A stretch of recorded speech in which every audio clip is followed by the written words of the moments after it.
Պարոն Ռուբինյան, բարև ձեզ։ Մի ձայնագրություն լսենք, հետո քննարկենք։ Ալելույա պատերազմ սեպտեմբերին, աղետաբեր պատերազմ։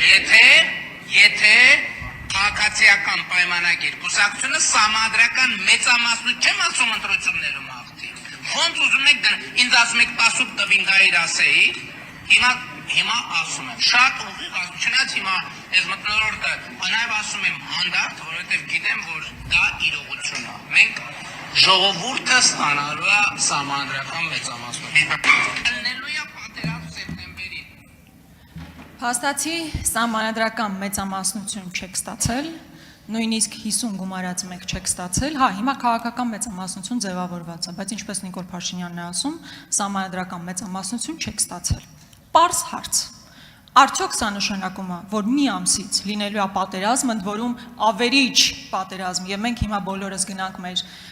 կասկաներ, բրոնիժիլետ հավաքենք, սպասենք պատերազմի, թե ուղղակի սովորական սուտ եք հայտնել տերորի ենթարկելով մեր ժողովրդին, դրանով փորձելով համապատասխան ձայներ հավաքել։ Ընդ որում ես ուզում եմ այստեղ չմանիպուլացնեք, ասեք, այ գիտեք, մենք նկատի ունենք, եթե ընդդիմությունը գա, անի այս քայլերը այդ ժամանակ է լինելու պատերազմ։ Նիկոլ Փաշինյանը առավել քան հստակ, աներկբա կերպով ասում է, եթե մենք ուղղակի մեծամասնություն ձևավորենք, սահմանադրական մեծամասնություն չձևավորենք, լինելու է պատերազմ։ Ես ուզում եմ, որ դուք հիմա հաշվետու կերպով ժողովրդի առաջ նախ եւ առաջ ասեք, մեզ պատերազմ է սպասում, թե պարզապես ձեր հերթական սուտն է եղել։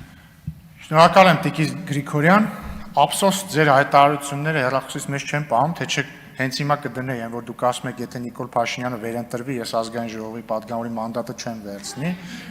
ու շատ տարօրինակ է, որ դուք այստեղ եք եւ այդ հարցը ինձ տալիս եք, որովհետեւ եթե դուք հավատարիմ լինեիք ձեր խոստմանը, դուք ոչ նախորդ 5 տարին ստեղ կլինեիք, ոչ էլ հիմա, եւ ոչ միայն դուք, նաեւ հարգարժան պարոն Վարդանյանը, բայց ինչևից է, ես իրականում ուրախ եմ, որ դուք դրժել եք ձեր խոստումը եւ ես ուրախ եմ, որ պարոն Վարդանյանը դրժել իր խոստումը, որովհետեւ ես կարծում եմ, դուք երկուսդ էլ վատ պատգամավորներ չեք եւ ինձ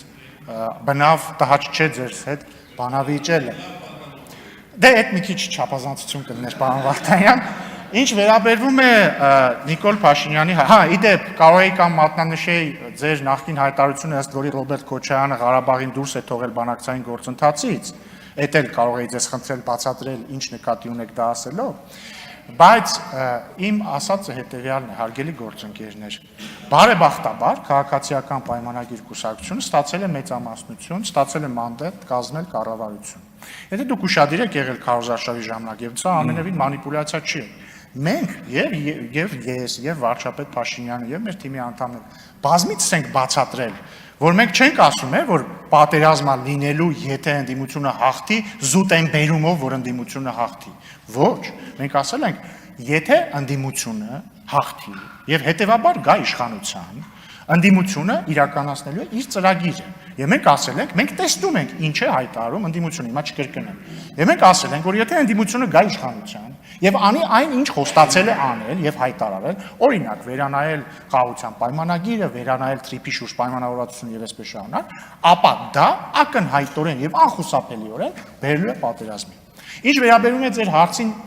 հիմա ուղիղ պատասխան, ոչ սեպտեմբերին չի սպասվում պատերազմ։ Սեպտեմբերին չի սպասվում պատերազմ, որովհետև քաղաքացիական պայմանագիր կուսակցությունը ստացել է վստահ մանդատ շարունակել խաղաղության գործընթացը եւ մենք այն շարունակելու ենք եւ հաջողությամբ հասցնելու ենք ավարտի։ Այո, սահմանադրական մեծամասնություն չենք ստացել, ինչը կարող է մի փոքր բարդացնել խաղաղության ապահովման մեր գործը, բայց ամենևին չի կանխի դա եւ մենք Ես կարծում եմ, որ մեր ստացած մանդատը լիովին բավարար է խաղաղությունը անշրջելի դարձնելու համար։ Շնորհակալություն։ Արձագանք։ Պարոն Ռուբինյան, ինչ խոսք Սերդար Քլիչի հետ ձեր դիվանագիտական շփումների փորձառությունը ձեզ տվել է որոշակի հմտություններ հարցերին շրջանցելու տեսանկյունից, պետք է գնահատել, ինչը լավ է։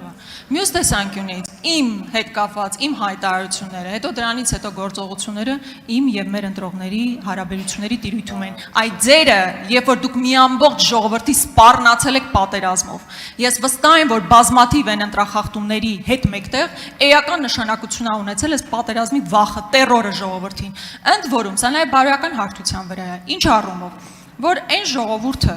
որ մի քանի անգամ սեպտեմբերին պատերազմ ա տեսել, դուք այդ նույն մարդկանց ասում եք, եթե մենք սահմանադրական մեծամասնություն չստանանք, լինելու է ավերիչ պատերազմ։ Չի ասում է ընդդիմությունը գա սա է անելու, պատերազմա լինելու։ Շատ հստակ է, պարոն Ռուբինյան, իմ հարցադրման մեջ ես ձեզ նաև հուշեցի ինչ չասել։ Ես գիտեի դուք ինչ եք ասելու։ Հայտարարությունը հստակ էր եւ դուք էլ ասում եք, որ հիմա պատերազմ չի լինելու, ինչը հերթական անգամ ապացուցում է, որ սովորական ստախոսներ եք, ով ժողովրդին մոլորեցնելով քվե է ստացել։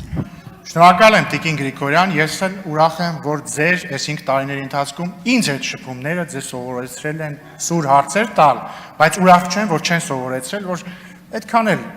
բարեկիրճի մարդկանց ասել դուք ստախոսներ եք։ Կան ձևեր, օրինակ, ասել նույն միտքը առանց վիրավորական տոն օգտագործել։ Օրինակ ասել, դուք ճիշտ չեք ասում կամ ձեր ասածը չի համապատասխանում ճշմարտությանը։ Եվ ինչ եմ ուզում ասել, Տիկին Գրիգորյան, ձեր ասածը չի համապատասխանում ճշմարտությանը, որովհետև կրկնում եմ, բազմիցս քարոզարշավի ժամանակ մենք ասել ենք, ես առնվազն 3 անգամ ասել եմ, որ մենք չենք ասում, որ եթե ընդդիմությունը հաղթի, ինքնաբերաբար պատերազմ է լինելու։ Այդ ձեր մեջ բերած հատվածից ուղիղ 1 վայրկյան հետո, որտեղ դուք մեջ բերում եք հատված իմ եւ Փաշինյանի միջև զրույցից, որտեղ ես էլ ավելացնում եմ, նա էլ համաձայնվում է, որ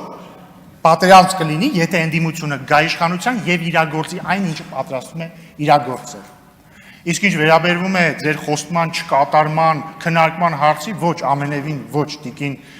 Գրիգորյան, մենք բոլորս հաշվետու ենք ոչ միայն մեր ընտրողների առաջ, այլ ամբողջ ժողովրդի առաջ։ Դուք չեք ներկայացնում միայն ձեր ընտրողներին։ Դուք տվել եք երթում, որ դուք ներկայացնում եք Հայաստանի ամբողջ ժողովրդին։ Նույն ձև էլ ես։